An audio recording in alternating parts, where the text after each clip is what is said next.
Bienvenidas y bienvenidos una vez más a Diálogos sin Dogmas, el podcast donde exploramos las grandes preguntas con la mente abierta y la evidencia en la mano.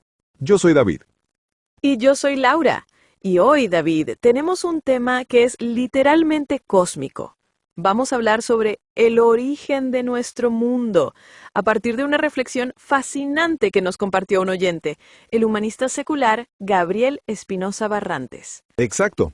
Gabriel nos contaba que a sus 53 años, después de toda una vida escuchando una versión de la historia, de repente se dio cuenta de quién era el verdadero creador de la Tierra.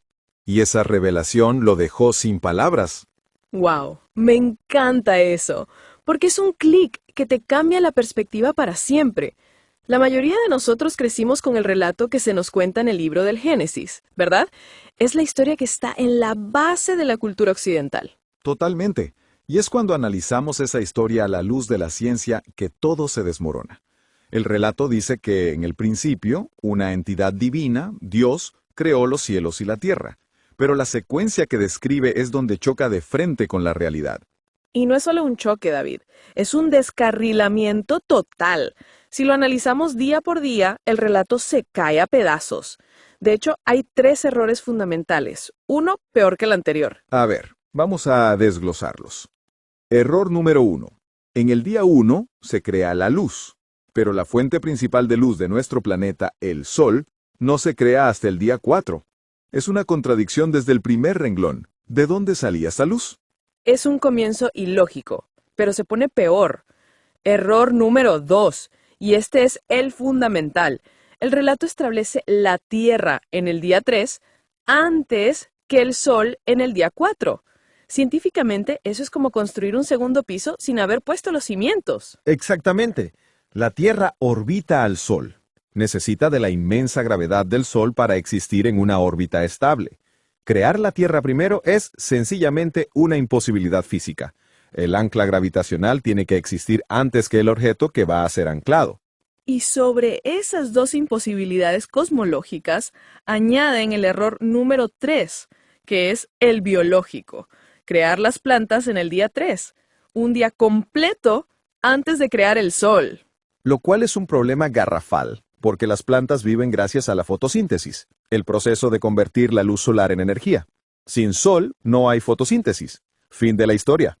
No puedes tener vegetación antes de tener la estrella que la alimenta. Así que tienes una secuencia completamente al revés. Tienes la luz sin su fuente, el planeta sin su ancla gravitacional y la vida vegetal sin su motor de energía. Lo primero que debió haber sido creado, según las leyes de la física y la biología, es precisamente el Sol. Y como si fuera poco, para rematar, cuando finalmente describe la creación del Sol en el día 4, lo hace de una forma que revela la total falta de conocimiento astronómico del autor. Ahí es donde entra el famoso error de las 2 grandes lumbreras. Pone el Sol y la Luna en la misma categoría. Es el momento en que, como diría el Chavo del 8, hay que decirles, ¡qué bruto! Póngale 0. Totalmente. Demuestra que el autor no tenía idea de que el Sol es una estrella colosal y la Luna una simple roca que refleja su luz. Esto nos dice algo clave. Quien escribió esto no era un ser omnisciente, era una persona de su tiempo, explicando el mundo como lo entendía. Precisamente. Y esto nos lleva al corazón del episodio. Si este relato mitológico del Génesis es científicamente incorrecto, ¿cuál es la historia real? La respuesta, como nos recordaba Gabriel, es el Sol.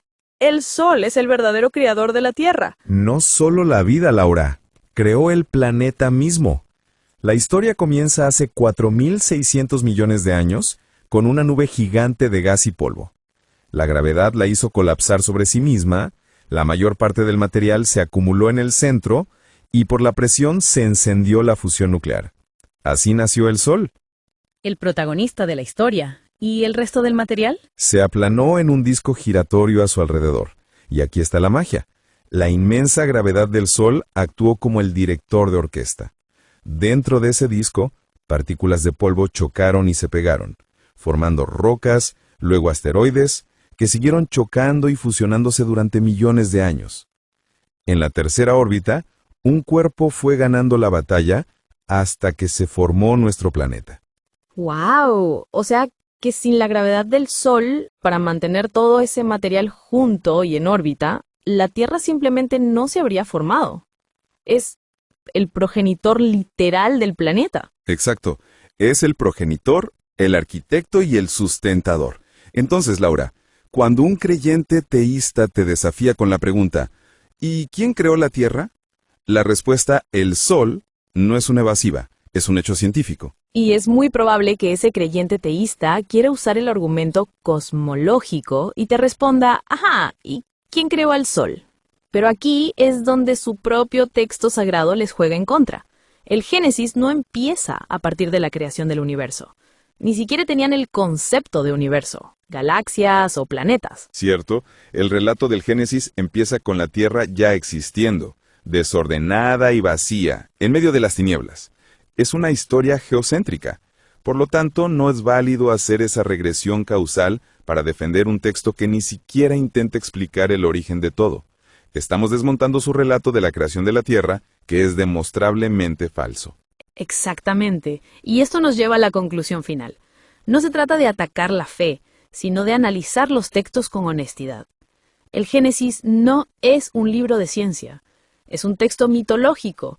Y hay que decirlo sin rodeos. Fue escrito por personas que, si bien crearon un relato poderoso, lo hicieron desde una profunda ignorancia sobre cómo funciona el universo. Hay que llamar a las cosas por su nombre. Eran personas con los conocimientos extremadamente limitados de su época. Y hoy tenemos herramientas mejores.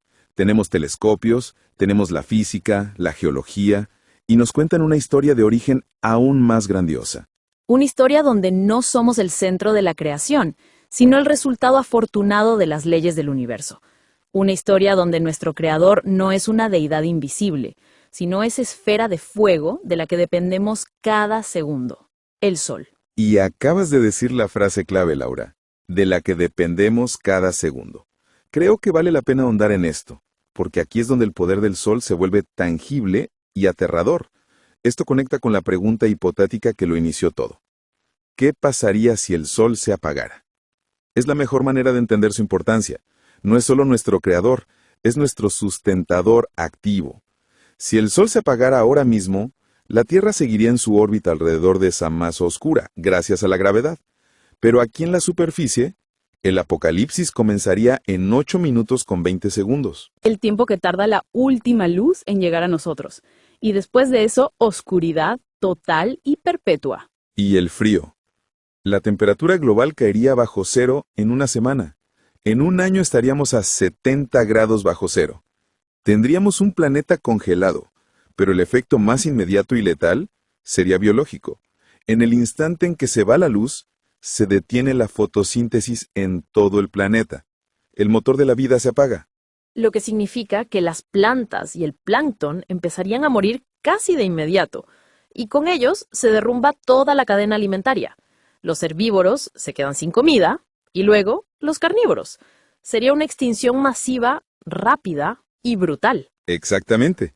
La energía que fluye del Sol a las plantas, de las plantas a los animales y de los animales a nosotros, simplemente se cortaría de raíz. Por eso dependemos de él cada segundo. No es una creencia, es una dependencia física y biológica absoluta. El Sol no es un Dios que exige fe, es una fuerza de la naturaleza que exige respeto, porque su poder de dar y quitar la vida es total y demostrable. Qué gran manera de cerrar el círculo. Así que la próxima vez que miren al cielo, recuerden que no solo están viendo una lumbrera, están viendo al arquitecto de nuestro mundo y al motor que impulsa cada forma de vida en él. Con esa idea los dejamos.